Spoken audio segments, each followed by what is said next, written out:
Social మీడియాలో తాజాగా ఒక కొత్త ట్రెండ్ బాగా వైరల్ అవుతుంది. అదే nano banana photo editing tool.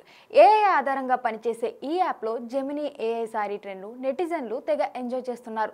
తమ ఫోటోను అప్లోడ్ చేసి కేవలం ప్రాంప్ట్ ఇస్తే చాలు, వెంటనే రెట్రో లుక్లో సారీ కట్టుకున్నట్లుగా కొత్త ఫోటో తయారవుతుంది. ఈ ట్రెండ్ని చూసి చాలామంది సరదాగా ఫోటోలు పోస్ట్ చేస్తుంటే కొందరికి మాత్రం ఇది అంతగా నచ్చట్లేదు.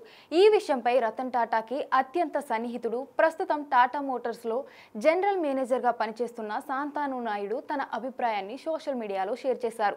ఆయన మాట్లాడుతూ, సగటు భారతీయ మహిళ కబోర్డ్లో కనీసం 15 రకాల చీరలు ఉంటాయి. అలాంటప్పుడు వాటిని వేసుకొని ఫోటోలు దిగకుండా ఏఐలో సారీ ట్రెండ్ వాడడం ఎందుకు అని ప్రశ్నించారు.